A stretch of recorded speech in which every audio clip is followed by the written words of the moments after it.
Alright, y'all boys. What's the deal, man? It's your boy Mo. Welcome back to another video. Coach, you know what time it is, man. I ain't even gotta say too much. We just gonna lock in. Let me fix the face cam up, coach. Fix the face cam up, man. You know what time it is, man. I'm here bringing y'all. I've been talking about it. I'm gonna bring y'all this coverage defense. I ain't talking about it no more, man. Today I'm coming to y'all out of the big dime. I was about to go through the adjustments with y'all, but I'm gonna let y'all understand that after I show y'all. So it's a sub package in here.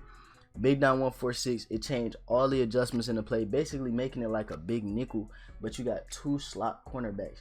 That's the thing that's so special about it, man. So the package, you just want to hit left on the right stick one time, boom, free safety one inside. Now before we do this, understand that if you're an ultimate team, this is going to shift your lineup. So what this is going to do when you make this shift is going to put your safeties in the slots, and it's going to put your slots at safety.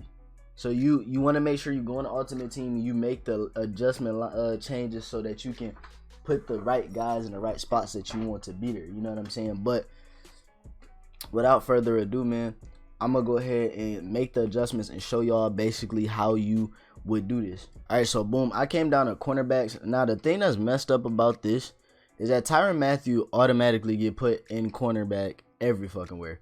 So what I'm gonna do, your slot cornerbacks is typically gonna be these top guys. It's gonna be number 1 and number 2. So what I'm gonna do, I'm gonna put these guys out of the lineup and start the other guys. You know what I'm saying? So you can just move them down, move Breland down, move Ward down, and then you want to go to your free safety spot. You want to put those cornerbacks in at the number 1 safeties. You know what I'm saying? So you see I put Breland in at number 1 safety, and you want to put Sorensen back in as a number 2. Make sure he's number 2. If he's not number 2, it really don't matter. Ultimate team, you're not gonna have 5, 6, 7 guys you can put in there, but you put them at number 2 so that way they don't sub someone else in that position as well. When they're not at number 2, they'll sub somebody else in there. So same thing with the strong safety. Just gonna put Ward up there, sub Tyrann back in at number 2. And they do that because they don't have a free safety. I understand. It all makes sense, but okay.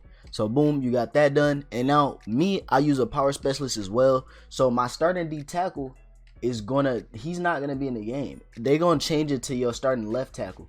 So you want to sub your D tackle down to number 2.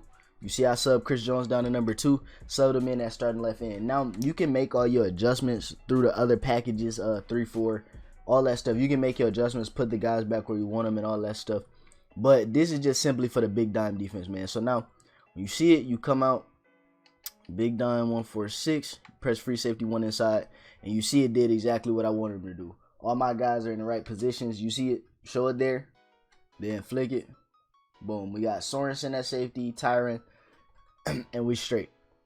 Now typically I like to come out in this DB Sting and leave Tampa 2 as my one of my audibles, just because once you change over to this, you no longer can put these guys in your slot cornerbacks. You can't put them in vert hooks, you can't put them in spies, you can't put them in curl flats, you can't put them in any of those type of zones. It's only really like deep blue zones, deep outside thirds, outside quarters, outside deep halves, you know, stuff like that. But the thing that's so good about it is that they're in the slot, so you can play corner routes and stuff a lot better, you know, if you put them on outside thirds and stuff like that. So that's why I'm also gonna come to y'all and show y'all just the defense, like the base setups for a lot of stuff that I would be doing. So I come out here against I guess just a bunch tight end is cool, bunch tight end, and I could run stick or X spot. I'm probably gonna run X spot just because we got the we can put the streak on the outside of the corner route, and that's very glitchy to be able to do that. But now the reason I'm gonna show y'all the setup for the defense and why you're doing it. Now when you come out in the defense, you also want to make sure you got a good user at middle linebacker. In ultimate team, I got Devin Bush, so we gonna talk about that. You know, get whatever user you like and make sure you sub him in. You can put him at sub linebacker, and he'll be in there when you go to like a package, a nickel package or something like this. He'll be in there with a good sub linebacker. You can put Taylor Mays right there, whatever, it don't matter. But I'm not really too much concerned about the user right now because I'm not really going to be using anything. I'm just going to be showing you all the defensive adjustments. But you see it right here, man. This is the base setup. Now, on this trip side of the defense, you see right here, I said you're not going to be able to put these guys in vert hooks or hard flats, all that stuff. Now, while you can do that on the trip side of this defense, you can do that on the trip side of this defense, and then backside you can only do the outside adjustments like I was telling you guys. But I only like to put these guys in those outside zones.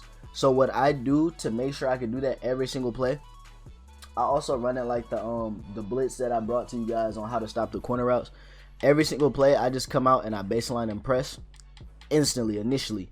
Then I'm going to pinch my linebackers, blitz all, and contain. Now you see me, I'm not sitting in the contain. I'm not sitting in a blitz angle. I usually just typically get right here. Now, a lot of times I will send the blitz like this. Having those guys not in the contains is a great way to contain a pocket. They can't really get cut at all because the contains are on the inside. Blitz angles don't get cut, contains do. So that's really just the simple thing about it. But it's going to depend on who I'm playing.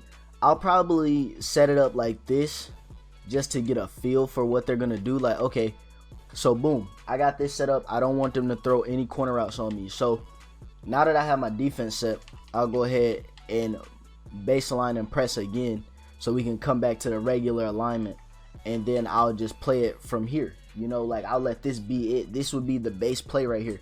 I'm covering the inside, or you could do like this. You could do like this if you really feel like they might try to go over the top with it or something like that. You could play like this. So now you just roll the coverage to the other side and play the deep half over the top so that you can't get beatered. But I wouldn't really be too much concerned about beaters with this, especially in Ultimate Team. In Ultimate Team, you have really, really fast guys out there. Anybody who sees this is automatically also going to think that you're in a cover 2 shell. So they're typically, unless you're playing a good player who's actually watching the flow of the game and adjusting, they're typically not even going to try to go over the top when you see this cover 2 shell, because you know that there's a deep half up there, or at least they're assuming. So once they watch the game and stuff and they start adjusting, then you start adjusting and trying to stay ahead of them and stuff like that. Make sure you don't get put in a bad position. But that's basically just it. A lot of times I'll also do something like this and put the opposite guy in the mid read. Now the problem I've been having with my mid reads is that I can't make them match. If I can figure out a way to make my mid reads match, like I don't know if I need to shade the coverage over the top or whatnot, but if I can get these mirrors to match on crossing routes and stuff from like this PA boot over, if I can get it to match on crossing routes, I think this will be a pretty glitchy defense. So I'm just gonna see right here what he does. Does he match the crosser? No, he does not. See, so I haven't figured out how to make my guys match on the crossers, but I also haven't tried the crossman. You might be able to get a really good crossman out of this, you know, just because of the setup, you know. You might be able to get a really good crossman out of this. So I haven't tried it to know, but you may be able to get a good crossman out of this. I don't know. We can see. Let's see if we get a good crossman out of this. Against a crosser, I'm pretty sure the crossman is gonna be good. Yeah, see, so you get a good crossman, you can start crossmanning guys and all types of stuff from those safety spots. The defense is really good, man, and that's just because of the way you can put these guys in these outside thirds. You can play so much, man. So that's what I really want you guys to understand. Typically, this is my shell on defense, putting this guy in the mid read, and those mid reads kind of just drifting. Even though they haven't been matching, they still been playing well, because if he just kind of drifts in the middle of the field, I take away a read long enough for me to be able to use her. You know what I'm saying? And that's what I want. I want to be able to take away reads long enough for me to use her. So I've been happy about the way my mid reads have been playing. And I can't complain too much. You know, I won't be mad about the way my mid reads have been playing. But the pocket is also contained very well. If you really want to contain it really, really good, you can do your linebacker adjustments and then re-blitz that guy so he's not in a contain angle.